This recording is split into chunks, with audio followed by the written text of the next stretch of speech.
Hello, let's get back to my video series, Hitting Humans. This is talking about things that happened to me in my actual life where I had to hit humans. Alright? And again, I'm not saying go out and hit people. I'm saying that we have many martial art techniques that we learn, and maybe they're not suited for sparring, or we're not allowed to use them. They don't show up in the cage, and so the tendency is to say it's all useless, none of this works, classical martial arts are fake. But my problem is I've just lived through some stuff and I've had to use this stuff, right? And what can I say? This was my experiences and I'm sharing them, maybe to help some younger martial artists see the utility of some of the things out there that they don't understand. So let's talk about front kick. My first day in high school, I got in a fight. Basically, I think I've posted this on YouTube before. My first day in high school, I met my friend Scott, and the guy talked on a mile a minute, and he started talking about martial arts. Said he did karate, and I was a white belt in Shotokan with like 6 or 9 months training, but I had a lot of self-practice at home from books and videos and things. And I was like, hey, I do karate too, let's spar. And he was just much better than me. And we stopped and I bowed and everything, and we were friends. And then a bunch of kids walked up, and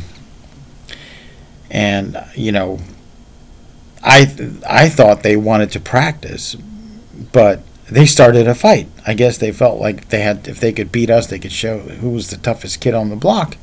And again, this is my first day of high school, 1984, outside of Nottingham High School. And so I faced off with an opponent, real tall, blonde-haired, blue-eyed kid, which, I kind of hear him again. I fought a lot of people that looked that way in Hamilton, New Jersey, and they just reminded me of the Nazis in all the movies and TV series that I used to watch, right? And I'm like, Nazis, yeah, they're definitely bad. He looks like a bad guy. Again, I wasn't being fair. That's not true. It's actually racist, but I was a kid, and forgive me, right? So, although I still bump into Nazis these days, and they do kind of look like that, because Nazis are making a hell of a resurgence, right? So, so I figured, okay, I guess we're gonna spar now. So I kind of came to attention and bowed, and he grabbed my jacket, grabbed the bottom of my jacket, yanked it over my head. And I'm bent over like this, and he starts uppercutting me. And I covered up. And most of the uppercuts, I don't think any one of them hit my face. I think just by him pulling me, my hands were put in this position, so it was inaccessible. And he didn't use his long reach to hit me in the body. He wanted to hit me in the face, which kind of protected me in a weird way, right? And I wasn't wearing a pleather jacket like this. It was the 80s. They had members only jackets, right? It was kind of members only style jacket and light nylon. And again, he was punching away, and I was looking at the situation. Trying to maintain my balance, and I said, "Oh, I couldn't see kicking him in the groin from that angle. I wasn't like sitting upright, but I was like, in Shotokan we were taught the front thrust kick. So somehow bent over blocking punches, I brought my knee up and drove my hips behind it, and I did a front thrust kick at his bladder. And literally I was aiming at his bladder. Again, a thing I was never taught, but I picked up, I think I might have seen that in Playboy's Unabashed Dictionary of it was Joe Hyams with another author made a book called Playboy's Book of Self-Defense at the Princeton Public Library, and I think it mentioned that the bladder is actually a target. So I kicked this guy, and he immediately let go, and he was doubled over in pain. And so it was Japanese style front thrust kick to the bladder. and I immediately recovered. I put the jacket back on. I was a nerd, so I pulled a ballpoint pen out of my pocket. I was in a kokutsu dachi, a back stance, my front hand open, and in this hand, sort of at my solar plexus, I had the ballpoint pen as a stabbing device, and I was like, well, if he moves at me, I'm going to reverse punch him in the solar plexus with the ballpoint dagger. And we kind of circled, and then the fight got broken up. So luckily I didn't wind up stabbing a kid my first day in high school. The 80s were a little different. And I quickly hid the pen and nobody knew about it. And the kid that attacked me, I never saw him again. I don't know if he was,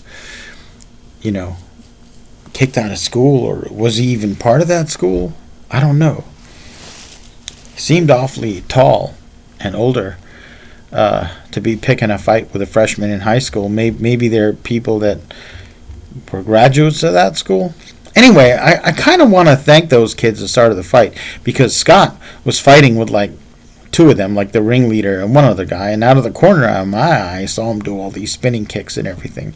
And I remember after it was all over, Mr. Ott, who was one of our football coaches and PE teachers, had, rounded up a few football players that were hanging around, during that recreation time after lunch, and they came in and they tackled these boys and broke it up, and then they started asking what happened, and I just let Scott do all the talking because, well, he still likes to do all the talking, kind of talks 100 miles a minute, and some of it may be true, some of it may not be true, but he just went on, and then he wound up trying to give a.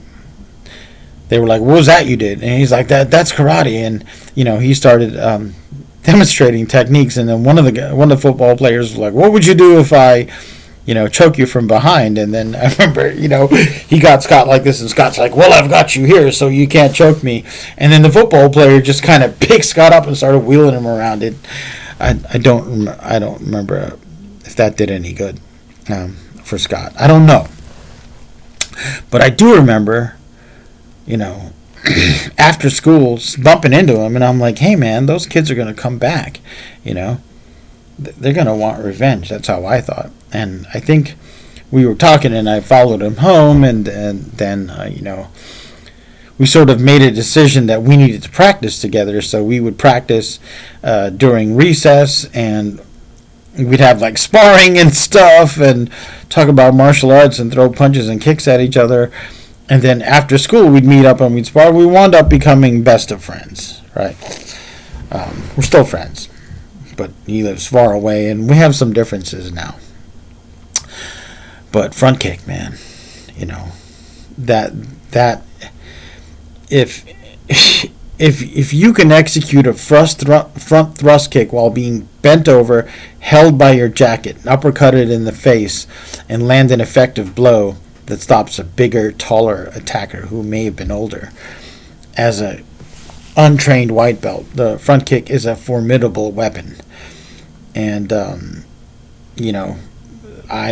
I think the push kick is very popular these days, but there is nothing like that front thrust kick. And when Lyoto Machida and Anderson Silva both did that jumping variation, which, look, you guys are going to hate me, but I really do believe that Steven Seagal influenced them to say, you should use this. Both of you kind of know this kick already, but people are vulnerable to it.